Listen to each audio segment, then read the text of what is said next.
إن الإسلام سلام لا خوف أو إرهاب، دين سلام وأمان والناس هنا أحباب. إن الإسلام سلام لا خوف أو إرهاب، دين سلام وأمان والناس هنا أحباب، والناس هنا أحباب، والناس هنا أحباب، والناس هنا أحباب، والناس هنا أحباب. ولد الإسلام غريبا واليوم نراه غريب، وصفوا ديني إرهابا والمسلم صار مريب. ولد الإسلام غريب ووصى بها ديني، في الحل والترحال، في السلم في الحرب، في الأمن في الأخطار. إسلامنا عظيم، إسلامنا عظيم، إسلامنا عظيم، إسلامنا عظيم، إسلامنا عظيم، إسلامنا عظيم، إسلامنا عظيم، إسلامنا عظيم، إسلامنا عظيم، إسلامنا عظيم، إسلامنا عظيم، إسلامنا عظيم. أما بعد، السلام عليكم ورحمة الله وبركاته. waa darsigeennii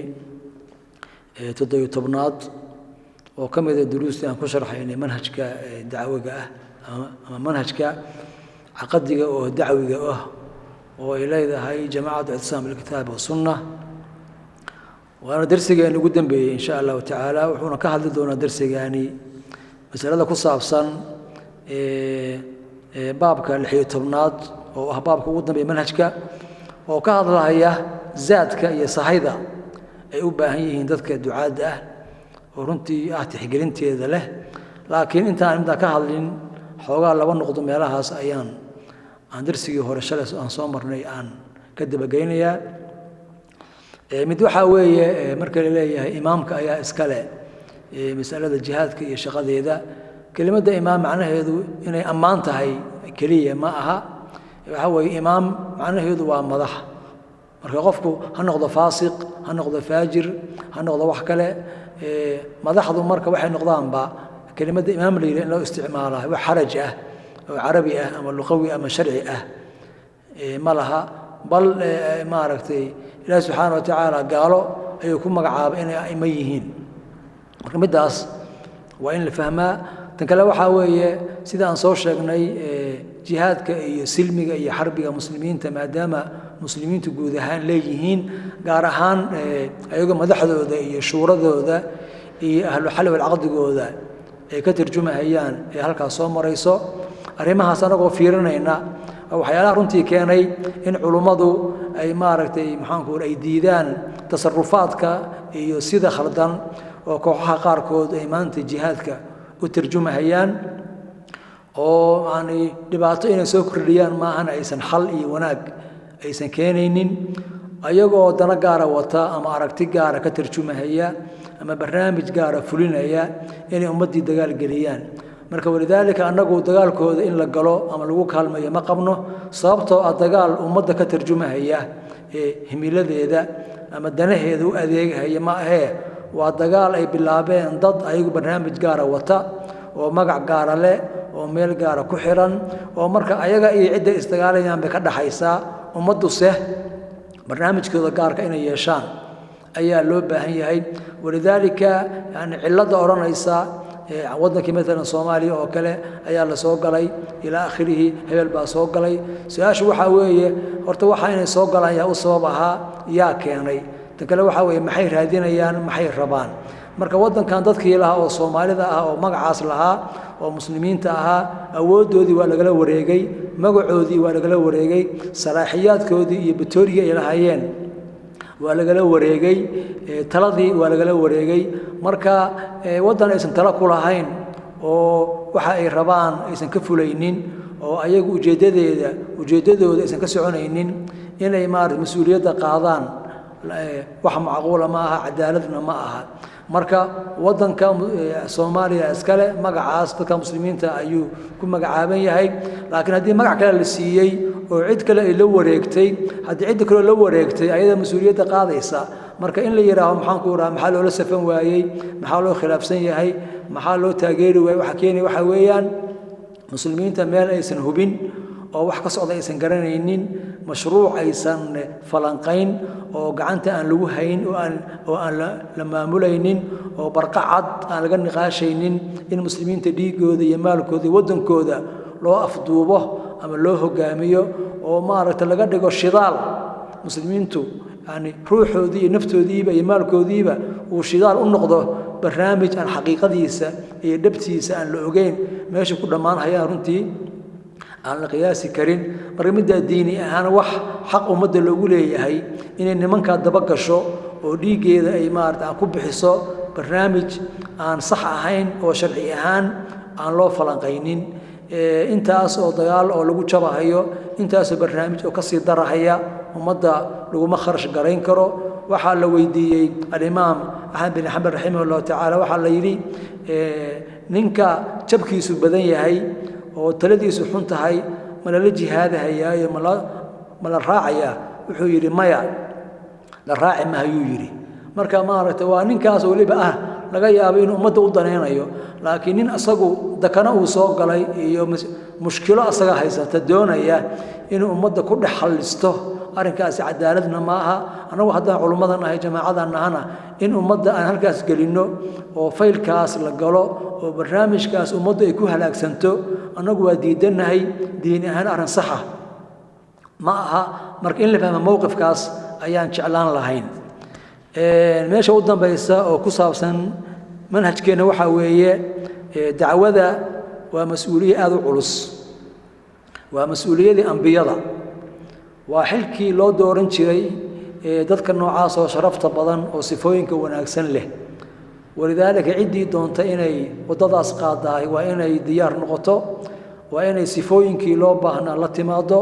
waa inay caqiida ahaan iyo iimaan ahaan iyo alla ku xirnaan ahaan waa inay meel fiican ay ka marayso waa inay ilaahay subxaanahu wa tacaala ikhlaaskiisa iyo tawxiidkiisa ay ku dadaalayso ayaa loo baahan yahay maxaa yeelay waxaanu maaragtay dacwadu waa dagaal oo kale weeye waa dagaal naftaada la dagaalamaysaa shaydaanka la dagaalamaysaa dadka khaldan ayaa dhibkaa soo gaarahaya cid kastoo cadow ku ah ummadda ayaa dhibkaa soo gaaraya marka macrakada aad galaysidna haddaadan hubaysnayn oo aadan diyaar ahayn inaad ku jabtid ayaa laga yaabaa marka macrakadaana waxa hubkeedu yahay alla ku xirnaan weeye dikrullahi subxaanahu wa tacaala ilaahay alla xuso oo lagu xirnaado weeye saala socotaa markii ilaahay subxaanahu wa tacaala nabiyullaahi muusa uu u diray iyo haaruun uu u diray fircoon uu u diray uu yiri u tag ninkaasoo dee nin khatar ahaa oo dadka leynhayay nabi muusena xoogaa dakana iyo xoogaa dhibaataa ay ka dhaxaysay markuu meesha loo dirahayay wax loo dhiibay oo isku difaacahayo ama biro ah ama hub ah ma aysan jirin meeshii buu tegey tawxiidkii iyo xaqii ayuu sheegay ilaahay markuu dirahayana nabi muuse waatuu yiri ilaahu dhibaataa jirta ninka waa ka cabsanaya inuu maarad isla markiiba uu maxaan ku yiraahaa uu waxna yeeleeyo ilaahay wuxuu yiri aada u taga aan xuskayga badiya aniga ku xirnaantayda iyo dikrigayga badiya bilsad wala taniya fi dikrigayga iyo xuskayga ha ka caajisnina marka dikrigaas iyo ku xirnaantaas ayaa waxay u ahaa zaadka iyo sahayda iyo difaaca iyo dabaabadaha iyo hubka khatarta oo nabi ilaahay muuse uu watay dikrigaas iyo alla ku xirnaantaas ayay ahayd hada kaligiisna ma dhammaan ambiyadu noocaas ayay ahaan jireen nabigana sallallahu alayhi wasallam dacwadiisuna hadde yani heer aad u sareeya ayay ka gaartay xagga in sahay loo qaato shaqadan in dadka lagu tarbiyeeyo alla ku xirnaanta subhanahu wa ta'ala culimadu waxay ilaahan nabiga shaqadiisu iyo juhdigiisa oo dhan laba aayadood ayuu u dhaxeeyay ama ku dulmeeraysanayay aayadna waxay ahayd yaa ayyuhal mudaththir qum fa anzir bay ahayd istaag oo dadka u dig oo dacwada maaragtay ka shaqee ayay ahayd midna waxay ahayd yaa ayyuhal muzammil qum al-layla illa qalilan marka labadaas qum midda dacwada ah iyo qumuleylka ah oo alla ku xirnaanta ah baa nabigu sallallahu alayhi wasallam u dhaxayn jiray saasuna saxaabadiisa ku tarbiyeeyay saasayna salafkii saalix ahaa ay ahaayeen dad alla ku xirnaanta tala saarashada alla ka maartay alla ka baqa yaqiinta sidqiga iyo sabarka iyo tawbada iyo ducada iyo zuhdiga iyo xalamiirashada iyo dhammaan waxa loo yaqaano acmaalul quluub ala socotaan fadliga ay leedahay qalbigu meel qaali ah weeye waa meesha Ilaahay subhanahu wa ta'ala uu daawanhayo marka qalbigaaga alla ka cabsi badan inuu ku jiro alla ku xirnaan badan inay ku jirto ayaa loo baahan yahay qalbiga maxaa yeelay meesha laga dhaqaaqayo oo takaaliiftu ay cuskanayso oo maxaan ku rahaa insaanku uu ka howlgalahayaba qalbigiisa weeye marka haddii qalbigu daciif yahay dacwadii baa daciif noqonaysa shaqadii loo baahnaa baa daciif noqonaysa cadowgii maaragtay ka soo horjeeda dacwada ayaa aad ku cabsi gelinaya oo noloshaada ayaa ciriiri gelaysa marka yani dabeecadda wanaagsan ayaduna waa zaad kale oo inuu ku noqdo sahay loo baahan yahay akhlaaqda wanaagsan ayaduna waa noocaas oo kale nabigana sallallahu alayhi wasallam ayadoo gaaladu maaragtay cadow ahaayeen oo si kasta iskaga hor yimaadeen laakiin wanaagiisa iyo khuluqiisa iyo akhlaaqdiisa iyo ragnimadiisa iyo runtiisa iyo amaanadiisa aad baa loo ictiraafsanaa meel laga maro nabi sallallahu alayhi wasallam ama laga duro ama laga ceebeeyo ma uusan lahayn saasii ahaan jirtay marka maanta ducaadu inay noqdaan dad noocaas oo kale ah oo waxa weeyaan meel laga duro aan lahayn oo nadiif ah oo mucaamaladooda iyo sumcaddooda ay fiican tahay ayaa laga maarmaan ah laakiin haddii sumcadaadu xun tahay mucaamaladaadu xun tahay akhlaaqdaadu xun tahay hadda dacwada ayaa culays ku noqonaysaa marka in aad loo daraaseeyo asiira nabawiya aad loo daraaseeyo akhlaaqda nabi sallallahu alayhi wasallam aad loo daraaseeyo dulqaadkiisa aad loo daraaseeyo sida uu ummadda ugu turahayay aad loo daraaseeyo quraanka aad loo akhriyo waxyaalaha maaragtay zaadka noo ah oo sahayda noo ah weeyaan nabi sallallahu alayhi wasallam salligiisa oo la badiyo waa cibaado qaali ah runtii aad iyo aad cadiim u ah oo fadli fara badan ku soo arooray in lagu dadaalo salaada sunnanteeda in lagu dadaalo soonka sunnantiisa in lagu dadaalo xifdul lisaan in carabka la celiyo oo meel ka dhaca iyo wax ka sheega iyo dunuubta laga celiyo dad aan carabkooda nadiif yahay oo wanaag ku hadlay inaan noqono oo tusaale ahaan kara ayaa loo baahan yahay inaan iska ka dheeraano waxyaalaha maaragtay xaaraanta ah aan iska waardiyeyno inaan u dadaalno oo aan maaragtay loo baratamo acmaasha wanaagsan oo dacwada iyo maaragtay dadka xusheegeeda iyo cibaadada guud ahaan in loo baratamo ayaa loo baahan yahay oo aan laga gaabin taasoo qalbiga maaragtay nooleynaysa mar haddii qalbigu noolaadana hadduu qalbiga iftiimana acdaada iyo xibnaha kale ayaa iftiimaya ayaa shaqaynaya qofka la hadashay waa ku dhageysanayaa qofka la hadasha qalbigiisa ayaa taabanaysa oo taasiirinaysa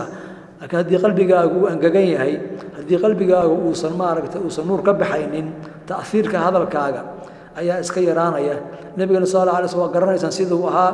marka saxaabadu ay la fadhiyaan uu u sheekeeyo uu wacdiyo darajada ay gaari jireen heerka ay gaari jireen sida ruuxoodu u kici jiray waa dareemaysaan marka saasoo kale baa waxaa loo baahan qofka daaciga inuu ahaado qof dadka qulubtooda gaari kara wuxuu ku gaari karaana in qalbigiisu uu camiran yahay oo alla ka cabsi uu ka buuxo ayuu ku gaari karaa runtii baabka zaadka iyo suluuga iyo akhlaaqda wanaagsan iyo raqaa'iqda iyo cibaadada iyo khushuuca in aad loo soo nooleeyo oo culays gaar la saaro ayaan soo jeedinaynaa maxaa yeelay xoogaa in laga leexday ayaa u malaynaysaa qof uu ku dadaalayo inuu qofku wax akhristo inuu qofku maaragtay wax akhriyo oo akhlaaqdiiba aan la kontroolaynin qof marka waxa arkaysaa wax akhristay wax badan yaqaana laakiin akhlaaqdiisa iyo dabeecadiisu sidii loo baahnaa aysan ahayn ayaa arkaysaa marka in baabka loo noqdo ayaan isku naseexaynaynaa dhammaanteen gaar ahaan dadka ducaadda ah oo doonaya inay ummadda saxaan ay ummadda wax u qabtaan waddadan horey baa loo maray ambiyada ayaa maray macrakadan dagaalkan horey baa loo galay ambiyada ayaa galay zaadkooda iyo hubkooduna alla ku xirnaantaas oo aan laga daciifaynin ayay ahayd marka haddii macrakadii la galahayo hubkiina aan la wadan dhib baa ka imaanaya haddii dagaalkii la galahayo aan diyaaran la'ahayn ayadana dhib kalaa ka imaanaya marka haddii camalku camalkii ambiyada yahay shaqadii ambiyada ay tahay waa in hubkii ambiyada uu noqdo ayaa laga maarmaan ah marka zaadkaas iyo saxidaas ayaan isku baraarujinaynaa culimadu runtii aad bay uga hadlaan kutubo ayaa laga alifay hataa kutubul axaadiis waa aragtay abwaabta salaada marka laga hadlo iyo caqiidada iyo waxa la midka iyo ila aakhirihi abwaab waxa ku jira abwaab raqaa'iq ayaa arkaysa oo jannada laga sheekeynayo naarta laga sheekeynayo qabriga laga sheekeynayo runtii waa shay muhiim ah oo aad loogu baahan yahay weeyaan marka kutubta iyo kutubus suluuk oo suluuga ka hadasha oo ma aragtay nafta daaweynaysa in la akhristo aad loo baahan yahay gaar ahaan kutubta lagu kalsoon yahay oo ma aragtay dadka culimada salafka ay alifeen ama ayagu ay tacliiqiyeen oo taxqiijiyeen مثلا كتاب كان يراه مختصر ما aragtay منهاج القاصدين oo maxaan ku raacay culimadu maartay ay ka shaqeeyeen oo ibn jawzi uu leeyahay oo la takhriijiyay ahadiisiisa oo la tacliiqiyay aad buu fiican yahay oo waxyaalaha muhlikaadka waxyaalaha mujiyaadka ayuu ka hadlayaa akhlaaqda fiican ayuu ka hadlayaa asna in ma runtii laga faa'iideysto aad u quman tahay iyo kutubada kale la midka ah kutubul ahadiis ayaa kaaga filanba baabka asaga ah kutub zuhdi oo culimadu hore ay qoreen sida kitaab zuhdi للإمام أحمد بن حنبل أما كتاب الزهد للإمام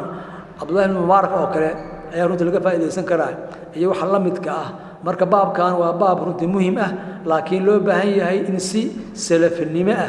إنسي سن النماء لو قاله أي الله رباعه سي خردن أما بدعاه منحرف إن لو قاله لو ما باهنا مركز زاد كاسي وضروري إن لجود ذاله أيام سكوتر دار منا الله سبحانه وتعالى وحنا ويدي سنينا inuu naga dhigo kuwii dacwadiisa wada kuwii diintiisa u adeega kuwii ummadda muslimiinta anfaca kuwii soo nooleeya sunnada laga tegay kuwa ummadda xusuusiya waxay iloobeen kuwa ummadda bara waxay jaahil ka yihiin kuwa ummadda dantooda adduun iyo aakhiro u sheega in ilaahi subxaana watacaala uu naga dhigo ayaa ilaahi subxaana watacaala aan weydiisanaynaa ilaahi subxaana watacaala waxaan weydiisanaynaa inuu u naxariisto dadkii dacwadan soo asaasay intooda dhimatay uu u naxariisto darajadooda uu maaragtay yani uu kor yeelo dembigooda uu dhaafo waxaan gaar ahaan xusaynaa doctoorkii dhowaan la dili jiray allah u naxariisto doctor axmed xaaji cabdiraxmaan oo runtii ahaa arkaanta dacwadan soo asaastay arkaanta jamaacadan ay ku taagan tahay ka mid ahaa oo maaragtay dad daalimiinihii ay maaragtay ay dileen bishii muxaram ilaahi subxaana wataala asaga raggii kale oo ka horreeyey sida maxamed tahliil asna allah u naxariisto ragga odayaasha dhammaantood oo dacwadan ku dhintay oo loo dilay ama maxaan ku loo waxyeeleeyey ilaahi subxana wataala dembigooda ha dhaafo culimmadana waaweyn oo maaragtay ilaahay cimriga siiyey cimrigooda allah u barakeeyo juhdigooda allah u barakeeyo dadaalkooda allah ka aqbalo ummadda allah ku anfaco culimmada waaweyn oo shiicada warsame uu ka mid yahay sheekh qaadad nuur faarax uu ka mid yahay sheekh yuusuf aadan uu ka mid yahay iyo ragga la midka oo la da'da ah iyo kuwa ku soo xiga dhammaantood ayaga iyo ardadooda ilaahi subxana watacaala kuwa ilaahay ummadda ku anfaco allah ka dhigo oo juhdigooda ilaahi subxaana watacaala ha aqbalo kuwa waddadii nebiga qaada dhammaanteen allah ha naga dhigo waddadii saxaabada kuwa qaada allah ha naga dhigo waddadii salafka kuwa qaada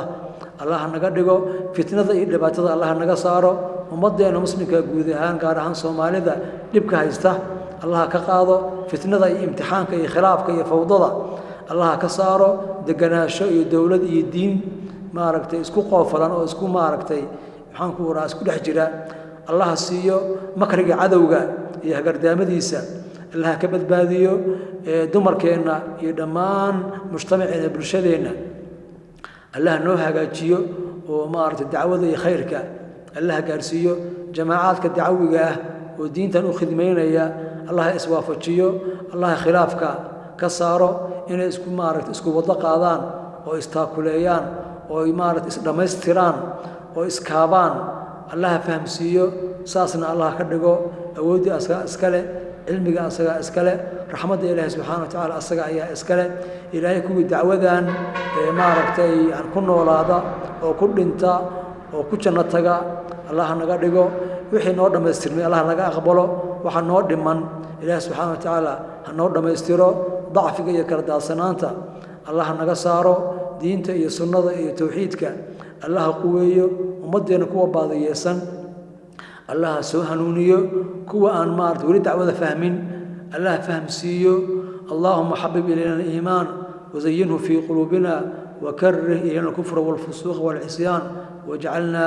من الراشدين وصلى الله وسلم على نبينا وسيدنا محمد وعلى آله وأصحابه أجمعين والحمد لله رب العالمين والسلام عليكم ورحمة الله وبركاته.